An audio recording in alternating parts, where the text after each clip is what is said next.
الرحمن الرحیم۔ اللہ تعالیٰ نے قرآن مجید فرقان حمید میں ارشاد فرمایا، یا ایھا الناس قد جاءکم برہان من ربکم وانزلنا الیکم نورا مبینا۔ اے لوگو، تمہارے پاس اللہ رب العزت کی طرف سے ایک برہان ہے، دلیل آئی ہے۔ اللہ رب العزت کی قدرت پہ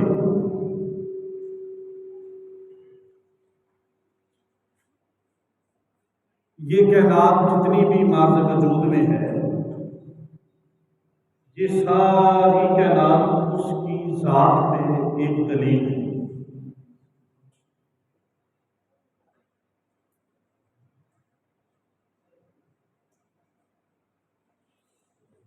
مثال کے طور پہ اللہ تعالیٰ نے قرآن مجید فرقان حمید میں ارشاد فرمایا، ان فی خلق السماوات والارض واختلاف اللیل والنہار لآیات لأولی الالباب۔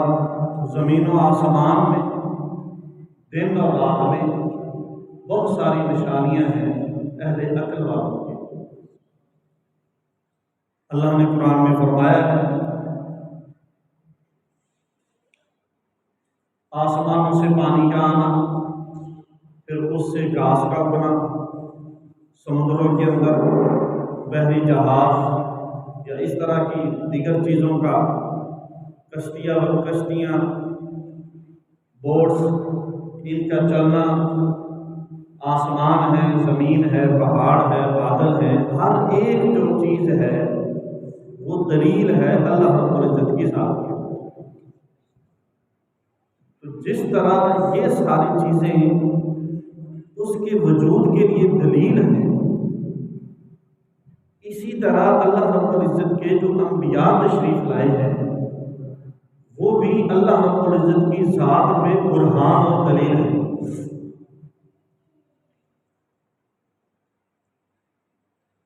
مثال کے طور پہ سیدنا عیسیٰ علیہ السلام، آپ کی اماں جان حضرت مریم علیہ السلام نے جب آپ کو پیدا کیا اور آپ اپنی گود میں اپنے ہاتھوں میں اٹھائے ہوئے جب آپ آئیں، قوم نے کہا تھا، ما کان ابوک امرأ سوء وما کانت امک بغیہ، کہ اے مریم، نہ تو تمہارا باپ اس طرح تھا کہ وہ کوئی برے کام کرتا تھا، اور نہ تمہاری ماں بد چلن تھی۔ اتنے سالے آپ کے ماں باپ ہیں، نیک ہیں، اس کے باوجود آپ یہ بچہ کہاں سے لائی؟ اس کا آپ کے پاس کوئی دلیل ہے؟ اس کا عذر ہے، بہانہ ہے؟ بتاؤ۔ کیونکہ آپ نے اللہ کی بارگاہ سے چوک کا روزہ رکھا تھا، انی نذرت للرحمن صوما فلن اکلم اليوم انسیا، آج میں آپ سے بات نہیں کروں، کسی قسم کی بات نہیں، آج میں نے رحمان کے لیے روزہ رکھا ہے۔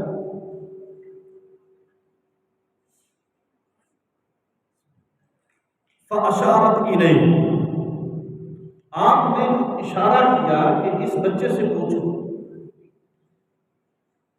حضرت عیسیٰ علیہ السلام سے پوچھو۔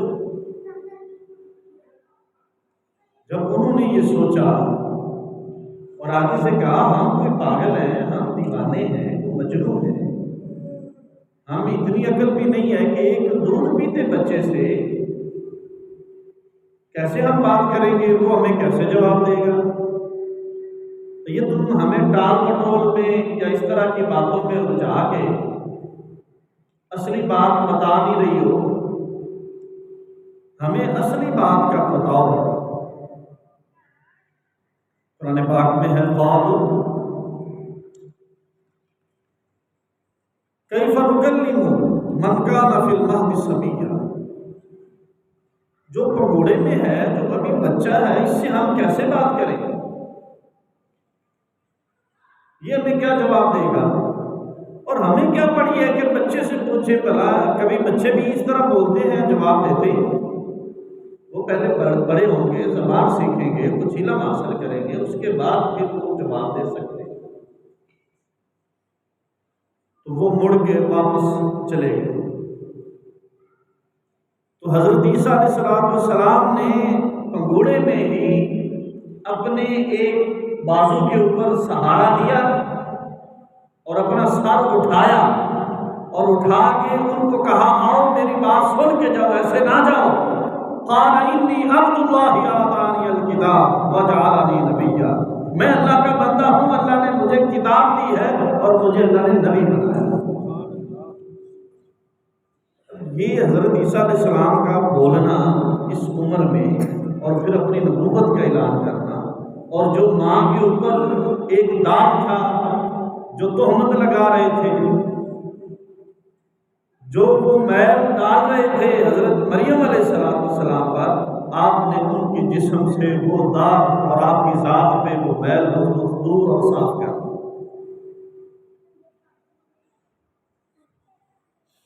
جو اللہ کے انبیاء ہیں، اللہ کی ذات پر اس کی قدرت کے مظہر کا نمونہ ہوتا ہے۔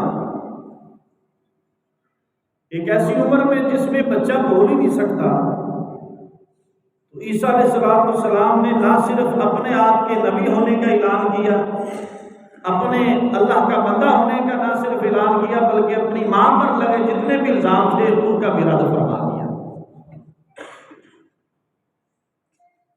اور ابھی یہ بچہ ہے تو اللہ تعالیٰ کی قدرت کاملہ، اس کی صفات کا جو مظہر ہے،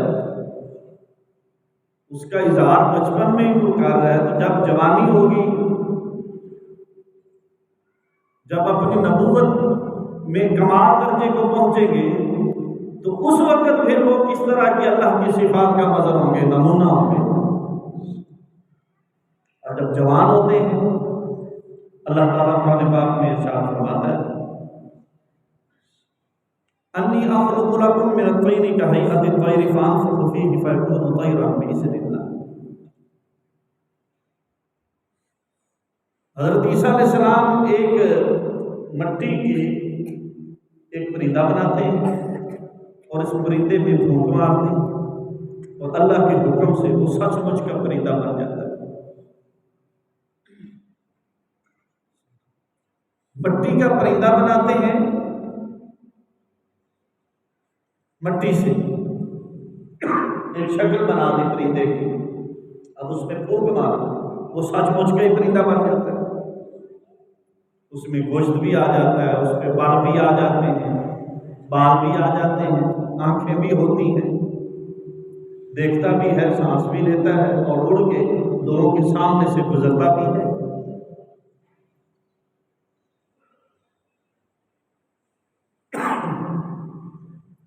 اور یہاں ایک بات قابل ذکر ہے کہ یہاں اللہ فرما رہا ہے فَأَنفُخُ فِيهِ فَيَكُونُ طَيْرًا بِإِذْنِ اللَّهِ، اللہ کے حکم سے وہ پرندہ بن جاتا ہے۔ کچھ لوگ کہتے ہیں کہ انسان مجبور ہے، یعنی یہ کچھ بھی نہیں کر سکتا، جو اللہ حکم فرماتا ہے، جو اس کی مرضی ہے اللہ کی، بس وہی ہے۔ انسان اپنے آپ کچھ نہیں کر سکتا۔ جو نیکی کرتا ہے یہ انسان کے پاس میں نہیں ہے، گناہ کرتا ہے یہ انسان کے پاس میں نہیں ہے، ایک مجبور ہے۔ کئی لوگ اس طرح ہیں جن کو قدریہ کہا جاتا ہے، اور کچھ لوگ وہ یہ ہے کہ جو کام بھی کرتا ہے وہ انسان ہی ہے، اس میں مالک کا کوئی عمل دخل نہیں ہے۔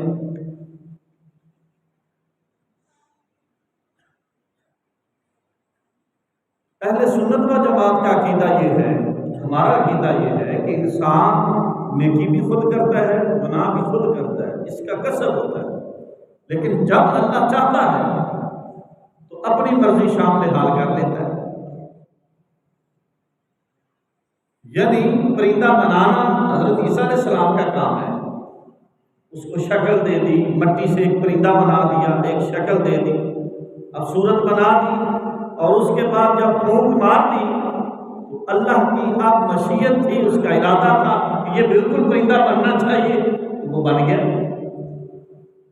اب پہلے تو وہ مٹی سے پرندہ حضرت عیسیٰ علیہ السلام ہی بنا رہے ہیں نا.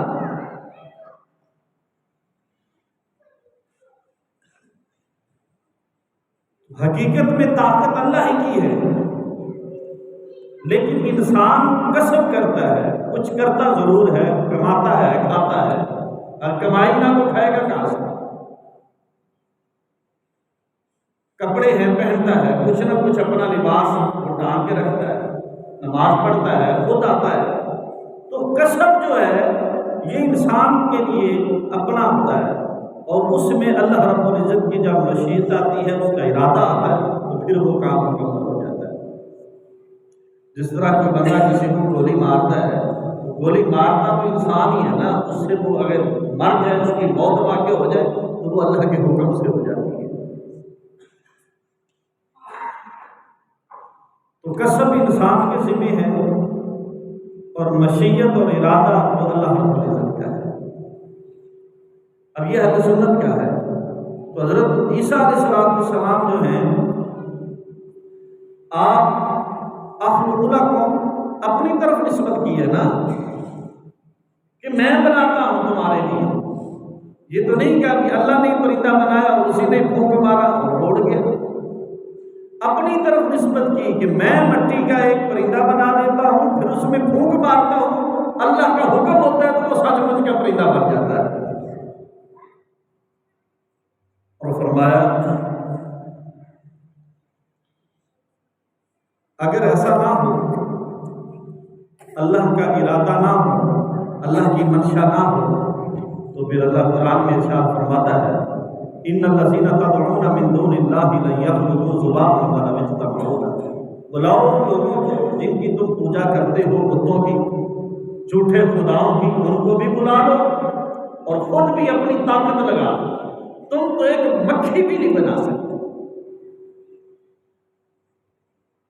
پرندہ بہت بڑا پرندہ تو بہت دور کی بات ہے، ایک مکھی بھی نہیں بنا سکتے. مکھی کے اندر بہت ساری کوالٹیز ہیں، بڑی اس کی آنکھیں، وہ آگے بھی دیکھتی ہے، پیچھے بھی دیکھتی ہے، اور ہر وقت وہ حملے کے سے بچنے کے لیے تیار بھی رہتی ہے، اور بچے پیدا کرنے میں بھی وہ سب سے آگے ہے.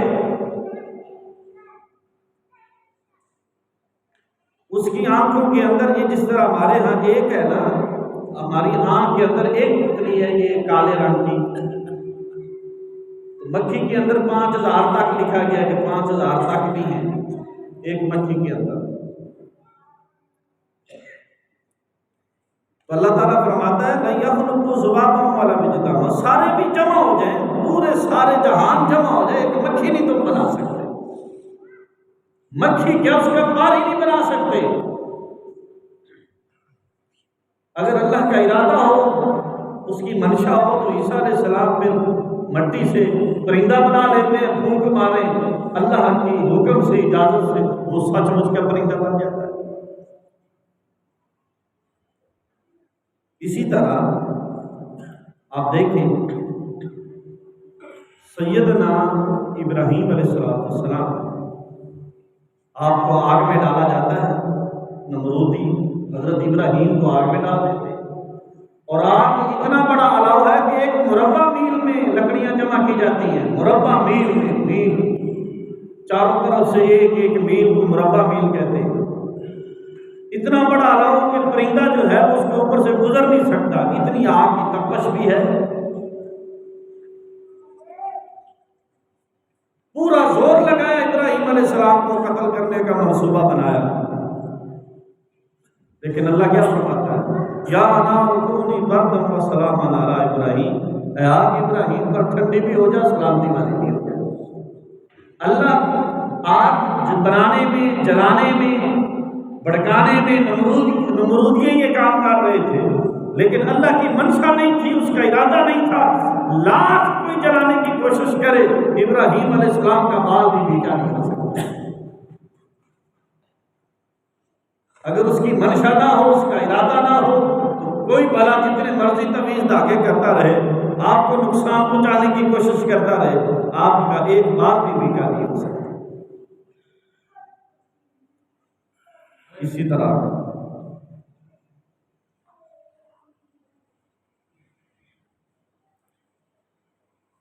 جنگ بدر میں 313 صحابہ کرام ہیں اور 1000 کا لشکر کافروں کی طرف سے ہے۔ اللہ تعالیٰ قرآن مجید میں فرماتا ہے اِذْ يُرِيكَهُمُ اللَّهُ فِي مَنَامِكَ قَلِيلًا وَإِذْ يُرِيكُمْ، دوسری آیت وَإِذْ يُرِيكُمُوهُمْ إِذِ الْتَقَيْتُمْ فِي أَعْيُنِكُمْ قَلِيلًا، تم اگرچہ 313 ہی ہو لیکن کافروں کی نظر میں نے تمہیں زیادہ کر کے دکھایا، اور تمہاری نظر میں وہ 1000 تھے لیکن کم کر کے، تھوڑے کر کے دکھایا۔ تم ان کو دیکھتے تھے تو وہ تھوڑے لگتے تھے، اگر وہ تمہیں دیکھتے تھے تو اپنے سے بھی زیادہ نظر آتے تھے۔ ان کے دلوں میں رعب ڈال دیا تمہاری تعداد دیکھ کر، حالانکہ تھے تم 313 ہی، لیکن یہ اللہ کا کمال ہے، اس کا ارادہ ہے۔ تم آئے جنگ کرنے کے لیے، اس کی راہ پہ تھے، ارادہ کیا تھا، تم آئے جہاد میں، اپنی آپ کا نذرانہ اللہ کی بارگاہ میں پیش کر رہے ہو۔ اب اللہ کی مرضی یہ ہے کہ اس نے تمہاری تعداد کو ان کی نگاہوں میں زیادہ کر دیا اور ان کی تعداد کو تمہاری نگاہوں میں کم کر کے دکھا دیا۔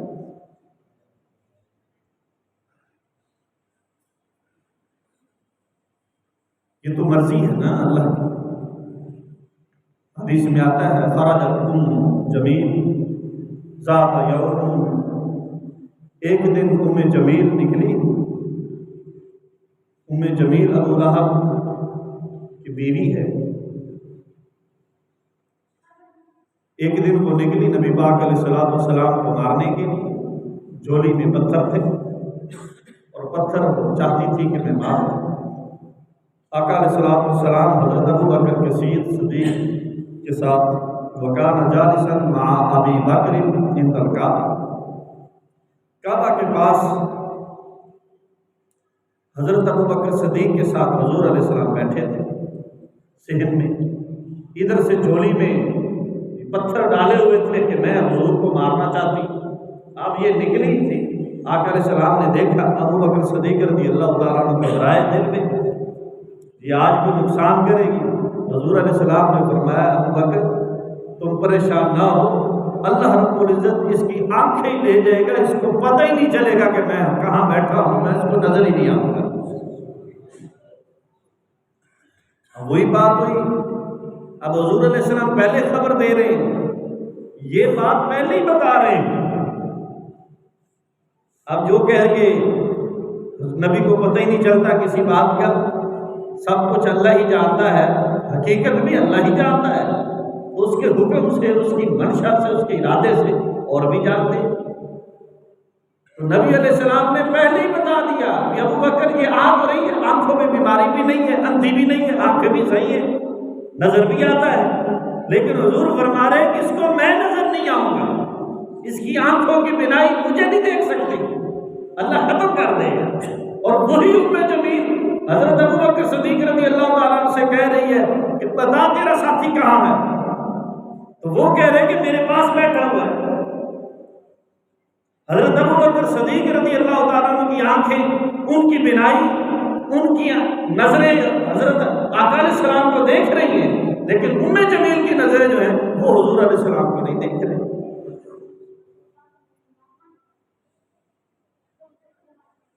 عزیزان محترم، اس میں نبی پاک صلی اللہ علیہ وآلہ وسلم نے جو بعد میں کام ہونے والا ہے اس کو پہلے ہی بتا دیا کہ یہ جو جمیل آ رہی ہے یہ مجھے نہیں دیکھ سکتی، اور وہ بات سچ ثابت ہوئی ہے۔ اسی طرح حضرت عیسیٰ علیہ السلام آپ کے بارے میں اللہ فرماتا ہے وَأُبْرِئُ الْأَكْمَحَ وَالْأَبْرَصَ وَأُحْيِي الْمَوْتَىٰ بِإِذْنِ اللَّهِ، جو کوڑی کے مریض ہیں، بیمار آتے ہیں، میں ہاتھ لگاتا ہوں شفا ہو جاتی ہے، مردے ہوتے ہیں تو میں ان کو اللہ کی اجازت سے، اللہ کے ارادے سے ان کو پھونک مارتا ہوں تو وہ بھی زندہ ہو جاتے ہیں۔ اب شفا دینا اللہ کا کام ہے، مردے کو زندہ کرنا یہ بھی اللہ کا کام ہے، لیکن عیسیٰ علیہ السلام کی ان سارے کاموں کی نسبت اپنی طرف کر رہے ہیں کہ میں ہی زندہ کرتا ہوں، میں ہی مردے کو زندہ کرتا ہوں، میں ہی مریض کو شفا دیتا ہوں، میں ہی مٹی کا پرندہ بناتا ہوں، لیکن باقی آگے اللہ کی اجازت ہوتی ہے تو وہ پرندہ سچ مچ کا پرندہ بن جاتا ہے، وہ مریض سچ مچ کی اس کو شفا مل جاتی ہے، وہ مردہ سچ مچ سے زندہ ہو جاتا ہے۔ عزیزان محترم، اسی طرح آپ کے بارے میں اللہ فرماتا ہے وما تدخرون وانبئکم بما تاکلون وما تدخرون فی بیوتکم، اور جو تم کھاتے ہو وہ بھی مجھے پتہ ہے، اور جو تم گھروں میں رکھ کے آتے ہو وہ بھی مجھے پتہ ہے۔ عیسیٰ علیہ السلام فرماتے ہیں کہ جو تم کھا کے آئے ہو تمہارے پیٹ کے اندر کیا ہے وہ بھی مجھے پتہ ہے کہ تم یہ چیزیں کھا آئے ہو، اور جو تم گھروں میں بچا کے رکھ کے آئے ہو یا تمہارے والدین نے تم سے چھپا کے رکھا ہے وہ بھی میں جانتا ہوں۔ تو اس سے شرک نہیں ہو جاتا۔ یہ جو انبیاء تشریف لائے ہیں یہ اللہ تعالیٰ کی قدرت کے، اس کے علم کے، اس کی شان کے، اس کی صفات کے مظہر ہے، ان کی نمونہ ہے، جو انبیاء علیہ السلام کے بارے میں اللہ نے حضور کے بارے میں بھی فرمایا یا ایھا الناس، اے لوگو قد جاءکم برہان من ربکم، تمہارے پاس رب کی طرف سے برہان آ گئی ہے، دلیل آ گئی۔ عیسیٰ علیہ السلام جو ہے یہ اللہ کی صفات کے اوپر ایک دلیل تھے۔ سارے انبیاء ایسے ہیں، اگر آپ دیکھیں موسیٰ علیہ السلام کا جو عصا ہے، ظاہر نظر تو وہ ڈنڈا ہے، لیکن وہ جب سانپ بنتا ہے اس کا سر بھی بن جاتا ہے، اس کی دم بھی ہوتی ہے، اس کے اندر حرکت بھی آتی ہے، وہ منہ بھی کھولتا ہے، اور جتنے دوسرے نجومیوں کے سانپ ہیں ان کو کھا بھی جاتا ہے۔ تو موسیٰ علیہ السلام کا ہاتھ لگا ہے، وہ ڈنڈا جو ہے وہ سانپ بھی بن گیا ہے، اور وہ پھر اس کو کھانے کا طریقہ بھی آ گیا ہے۔ حالانکہ لکڑی کے اندر یہ اتنی طاقت کہاں سے آ گئی؟ ایک لکڑی ہو اور لکڑی پھر کھانا شروع کر دے کسی شے کو، اور وہ بھی لوگوں کو نظر بھی آئے کہ یہ دیکھو سانپ کھائے جا رہے ہیں، اور وہ لکڑی جو ہے وہ مجسم اور حرکت شدہ وہ صورت بھی بن جائے کہ یہ چلتی بھی ہے، نظر بھی آ رہی ہے، حرکت بھی کر رہی ہے، اور سانپوں کو کھا بھی رہی ہے۔ موسیٰ علیہ السلام کو اللہ تعالیٰ نے معجزات عطا فرمائے تھے، فارسلنا علیہم الطوفان والجراد والقمل والضفادع والدم آیات مفصلات۔ ہم نے موسیٰ علیہ السلام ان کی قوم پر ایک عذاب بھیجا، طوفان، بارش اتنی زیادہ تھی، جو قبطی تھے، جو فرعونی تھے، یہ دو قومیں تھیں موسیٰ علیہ السلام کے، ایک وہ قوم جس نے کلمہ پڑھا تھا وہ بنو اسرائیل کہلائے، اور ایک وہ قوم تھی جنہوں نے کلمہ ہی نہیں پڑھا تھا وہ فرعونی اور قبطی کہلائے، اور جنہوں نے کلمہ نہیں پڑھا تھا ان کے گھروں میں پانی ٹھہر گیا، بارش اتنی کہ وہ اس کے اندر روتے لگانے لگے، اور جو کلمہ پڑھنے والے تھے بنو اسرائیل ان کے گھر بالکل صاف ستھرے تھے، خشک تھے، کوئی پانی نہیں تھا۔ انہوں نے درخواست کیا موسیٰ دعا کریں یہ جو عذاب آیا ہے یہ ٹل جائے، آپ نے دعا کی، عذاب ختم ہو گیا۔ اس کے بعد اگلا عذاب مینڈک، ڈڈو، اللہ نے عذاب بھیجا، ہر طرف ڈڈو ہی ڈڈو، کپڑوں میں ڈڈو، برتنوں میں مینڈک ان کے پاس ہے، گھروں میں، بستروں میں، رستوں میں، ہر طرف جینا محال ہو گیا۔ پھر دعا کی کیا باری، اے موسیٰ اپنے رب سے دعا کرو یہ عذاب نہ لے، وہ ٹل گیا۔ پھر جوئیں، وہ عذاب آ گیا، اور جوئیں ہر طرف جوئیں، وہ عذاب ٹلا، تو پھر ان کے اوپر خون کا عذاب آیا، کھانا کھانے لگتے تو خون ہو جاتا، حتیٰ کہ پتھر سامنے پیسے رکھتے تو وہ خون ہو جاتے، کپڑے پہنتے تو وہ خون سے آلودہ ہوتے، برتنوں کو ہاتھ لگاتے وہ خون سے آلودہ ہوتے۔ اور ادھر تو یہ نشانیاں ہیں اللہ کی جو موسیٰ علیہ السلام کو مانتے نہیں ہیں ان پر، اور ادھر اور نشانیاں بھی ہیں جو بنو اسرائیل ہیں، موسیٰ علیہ السلام کا کلمہ پڑھنے والے ہیں۔ آپ کے لیے ایک پتھر کے اوپر ڈنڈا مارا اور اس سے 12 چشمے جاری ہو جاتے۔ بنو اسرائیل نے کہا ہمیں پانی چاہیے۔ یہ اس وقت کا جب میدان تیہ، صحرائے سینا جس کو بولا جاتا ہے، وہاں بنو اسرائیل تھے، موسیٰ علیہ السلام بھی تھے۔ انہوں نے کہا کہ ہمیں پانی چاہیے، اور پانی بھی ہمیں اپنے اپنے قبیلے کو چاہیے۔ اب پتھر ہے، نہ زمین پہ رکھا ہوا ہے، ویسے تو پتھروں سے پانی نکلتا ہے، ویسے تو زمین سے پانی نکلتا ہے، لیکن اب پتھر اوپر لٹکا ہوا ہے، درخت پہ لگا ہوا ہے، یا جہاں بھی موسیٰ علیہ السلام ڈنڈا مارتے ہیں اور اس ایک ہی پتھر سے، جو زمین پہ بھی نہیں ہے، ایک ہی پتھر سے 12 سوراخ ہوتے ہیں، 12 چشمے جاری ہوتے ہیں، اور پانی کو بھی عقل آ جاتی ہے کہ میں نے فلاں فلاں قبیلے کے پاس پہنچ جانا ہے، اور اسی قبیلے کے پاس 12 چشمے پہنچ جاتے ہیں، اپنے اپنے قبیلے کی پہچان بھی رکھتے ہیں، پانی بھی پہنچتا ہے۔ اور اسی جگہ پہ وہ کہتے ہیں ہم یہاں دھوپ پڑی ہے، صحرا ہے، ہم مارے مارے پھر رہے ہیں، تو سایہ ہونا چاہیے۔ موسیٰ علیہ السلام اللہ سے دعا کرتے ہیں، ایک بادل آ جاتا ہے، وہ سایہ کرتا ہے، وہ جس طرف جاتے ہیں سایہ ان کے ساتھ ساتھ رہتا ہے۔ اگر ان کو بھوک لگتی ہے تو کھانے کی طلب کرتے ہیں تو من و سلوہ آ جاتا ہے۔ جہاں بھی وہ بیٹھتے ہیں، رات ہے دن ہے، کئی سال مار ہے، 40 سال مار ہے، اور 40 سال ان کو اللہ رب العزت اپنی جناب کی سے حضرت موسیٰ علیہ السلام کے معجزے سے اللہ رب العزت ان کو کھانا دیتا رہا، من و سلوہ صبح بھی اور شام بھی۔ 40 سال تک جو انہوں نے کپڑے پہنے ہوئے تھے اللہ نے نہ پھٹنے دیے نہ میلے ہونے دیے، اور جو بچہ جوان ہوتا تھا کپڑے بھی بڑے ہوتے جاتے تھے اور پہلے سے زیادہ چمکدار ہوتے تھے۔ تو یہ صفات جو اللہ نے انبیاء کو دی ہیں، یہ اپنی قدرت کاملہ کے صفات کے مظہر اور نمونہ بنا کے ان کو بھیجا ہے، اور یہ سارے انبیاء جو ہیں یہ اللہ کی برہان ہے۔ تو وہ یہ بتانے کے لیے کہ ایک جو نبی ہے اس کی شان یہ ہے، وہ یہ کمالات دکھا سکتا ہے، تو اس کو بھیجنے والا یا اس کو پیدا کرنے والا یا اس کو بنانے والا، اس کے اندر کتنی طاقت اور قدرت ہے، اور کتنی صفات عطا کا وہ مظہر ہے، اور کتنی صفات کو رکھنے والا ہے۔ عزیزان محترم، اس کے ساتھ ہی حضرت صالح علیہ السلام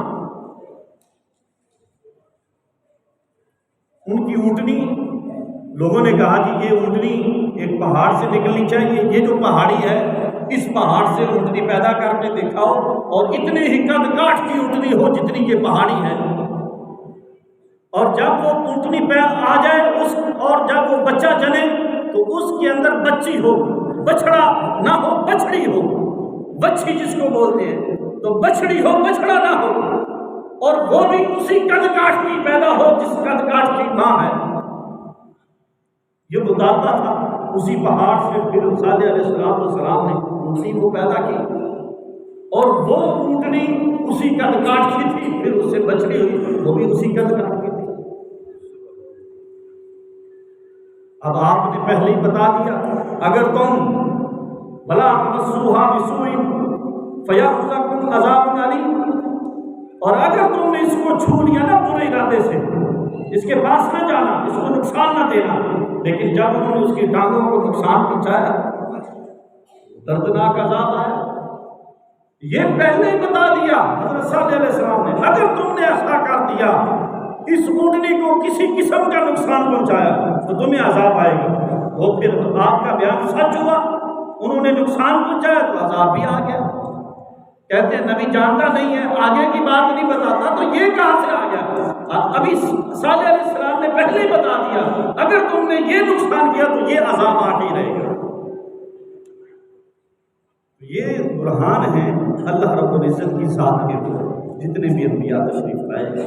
اسی طرح آقا صلی اللہ علیہ وآلہ وسلم کے بارے اللہ ارشاد فرماتا ہے، یا ایھا الناس قد جاءکم برہان، تمہارے پاس اللہ کی طرف سے برہان ہے۔ حضور سراپا سر سے پاؤں تک سراپا ہی دلیل ہے، سراپا ہی معجزہ ہے۔ باقی انبیاء کو مختلف قسم کے معجزے عطا ہوئے، لیکن حضور علیہ السلام کو سر سے لے کر پاؤں تک مکمل ہی اللہ نے معجزہ بنا کے بھیجا۔ اس بارے میں آپ تو آپ کے ساتھ باکمال ہے، آپ کے بال کی حضرت خالد بن ولید رضی اللہ تعالیٰ عنہ جنگ کرتے کرتے آپ کی ٹوپی گر جاتی ہے، آپ اپنی ٹوپی کی تلاش میں ہیں، ادھر سے کئی صحابہ جو ہیں یا کئی وہاں پہ مسلمان شہید ہو گئے لشکر سے، حضرت خالد بن ولید اپنی وہ دستار اور ٹوپی کی تلاش میں، تو پوچھا کہ آپ اس قدر کیوں اس طرف چلے گئے، اتنے مسلمان شہید ہو گئے، تم نے دیکھا بھی نہیں، سوچا بھی نہیں، تمہاری تلوار رکنے سے اتنا جانی نقصان ہوا۔ انہوں نے کہا ایک بات تو یہ ہے کہ میری وجہ سے تو یہ نقصان نہیں ہوا، میں تو اس ٹوپی کی تلاش میں تھا جس میں نبی پاک علیہ السلام کے بال مبارک سلے ہوئے تھے۔ ایک تو حضور کے ادب میں کہ حضور کے بال ہیں اور ان کا احترام ہے کہ کہیں گستاخی نہ ہو، کسی کے پاؤں کے نیچے نہ آ جائے، اور دوسرا یہ تھا کہ آج تک جتنی بھی مجھے یہ بہادری اور شان ملی ہے، جتنی بھی فتوحات میرے ہاتھ میں ہوئی ہیں، وہ ساری ان بالوں کے صدقے سے تو ہوئی ہے۔ تو جن کے بال کے اندر اتنی بہادری اور کرامت ہے، ان کے پورے جسم میں کتنی طاقت ہوگی۔ اور فرمایا حضرت ام سلمہ رضی اللہ تعالیٰ عنہ، ان کے پاس ایک گچھا تھا بالوں کا، اور جو مریض آتا اور وہ آ کے استدعا کرتا، التجا کرتا کہ میں بیمار ہوں، اور جو حضور کے بال ہیں ان کو پانی کے اندر ایک مرتبہ ڈال کے پھر نکال لیں اور وہ مجھے پانی دے دیں، تو جو بھی یہاں ایک دواخانہ تھا اور یہاں جتنے بھی لوگ بیمار آتے تھے، حضرت ام سلمہ رضی اللہ عنہ ام المومنین آپ حضور کے بالوں کو پانی میں لگاتی تھی، نکال لیا اور وہ پانی مریض کو دے دیتے، جو بھی بیماری ہوتی اس کو شفا نصیب ہو جائے۔ اور حضرت اسماء رضی اللہ تعالیٰ عنہ، حضرت ابوبکر صدیق رضی اللہ تعالیٰ عنہ کی صاحبزادی جو ہیں حضرت اسماء، ان کے پاس حضور کا کرتا مبارک تھا، جبہ تھا، وہ ایک کونا لیتی تھی، جو بیمار آتا اس کونے کو پانی میں ڈبو کے پھر نچوڑ دیتی، اور وہ جو نچڑتا پانی تھا جو حضور علیہ السلام کے جبہ مبارک سے وہ پلا دیتے، جس مرض کا بھی آتا اس کو شفا ہو جائے گا۔ تو جن کے کپڑوں میں یہ طاقت ہے، جن کے بالوں میں یہ طاقت ہے، ان کے اپنے جسم میں کتنی طاقت ہے۔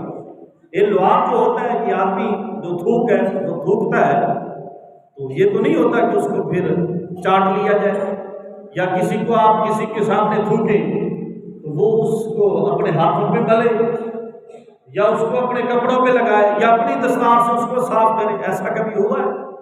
لیکن نبی پاک علیہ السلام کا لعاب ایسا لعاب ہے کہ مریض آتے ہیں ان کو لگاتے ہیں، وہ شفا جات ہو جائے۔ روٹی میں ڈال دیا، روٹی میں اضافہ ہو گیا، سالن میں ڈالا تو اس میں اضافہ ہو گیا، کھاری کنویں میں ڈالا تو وہ میٹھا ہو گیا۔ حضرت جابر رضی اللہ تعالیٰ عنہ غزوہ خندق کے موقع پر آپ نے حضور کو دعوت دی، 4 آدمیوں کو دعوت ہے، 4 لوگوں کا کھانا ہے، آپ تشریف لائیں، 2 پتھر باندھے ہوئے ہیں، کمر جھکی ہوئی ہے۔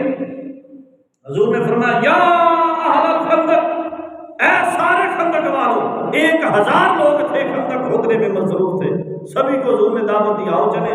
حضرت جابر کے پاؤں سے زمین نکل گئی، یہ کیا ہو گیا؟ میں نے تو صرف 4 بندوں کو دعوت دی، اور ویسے بھی یہ ہوتا ہے کہ جس کو دعوت دی جائے اس کے ساتھ بچہ بھی نہیں جا سکتا، اگر وہ بھی اس کو لے کے جائے گا تو وہ زیادتی کرے گا آگے۔ جتنے لوگوں کو دعوت دی ہے بس اتنے شریک ہو سکتے ہیں، تو یہاں حضور تو 1000 بندہ لے کے جا رہے ہیں۔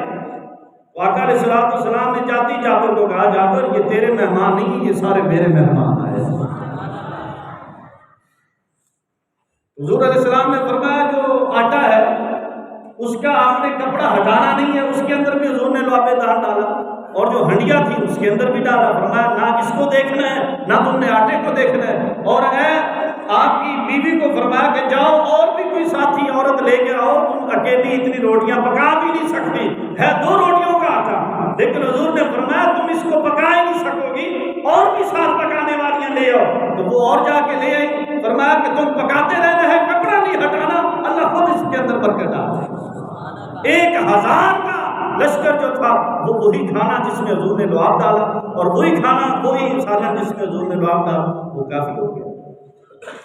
حضرت قتادہ رضی اللہ تعالیٰ عنہ، جنگ بدر میں آپ کی آنکھ نکل جاتی ہے، کسی نے جنگ احد بھی لکھا ہے، آپ کی غزوے میں آنکھ نکل گئی اور آنکھ لٹک کے یہ رخسار کے اوپر آ گئی، حضور کی بارگاہ میں آ جاتے ہیں، یا رسول اللہ لوگ مجھے تانا دیں گے۔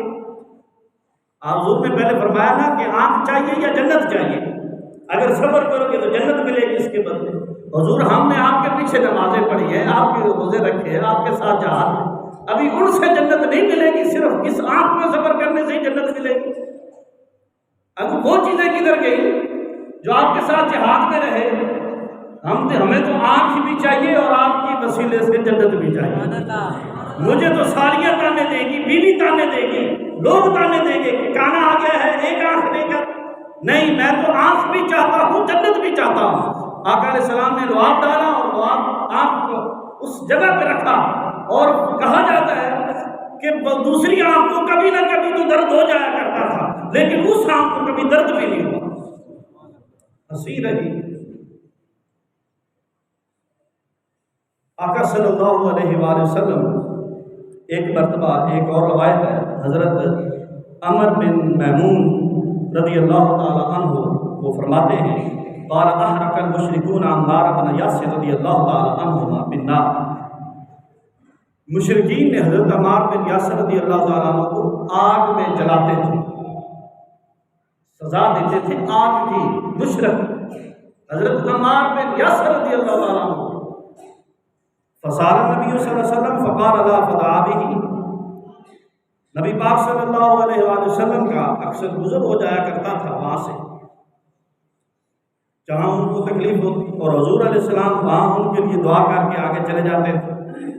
حضور فرمایا کرتے تھے یمر به ویمر یدہ علی راسہ، حضور علیہ السلام جہاں گزرتے تھے اس کے سر پہ ہاتھ پھیر کے گزرتے تھے، پیار دے کے گزرتے تھے، اور وہاں جب تکلیف میں دیکھتے بھی آگ سے جلا رہے حضور ہاتھ پھیر کے آگے نکل جاتے تھے اور فرماتے تھے یا نار کونی بردا وسلاما علی عمار کما کنت علی ابراہیم، اے آگ عمار بن یاسر پر بھی اسی طرح سلامتی ٹھنڈی ہو جا جس طرح تو ابراہیم علیہ السلام پہ ہو گئی تھی۔ تو حضور علیہ السلام کا یہ الفاظ بولنے اور ہاتھ پھیرنے کی برکت سے وہ جتنے بھی مشرک جو تھے آگ جلاتے تھے، عمار بن یاسر کا بال بھی بھیگا دیا ہوتا تھا۔ یہ قدرت اللہ کی صفات کے مظہر ہیں انبیاء کرام علیہ السلام، اور حضور علیہ السلام جو ہے یہ اللہ کے وجود پہ، اللہ کی قدرت پہ ساری دلیلوں میں سے سب سے بڑی دلیل اور برہان ہے۔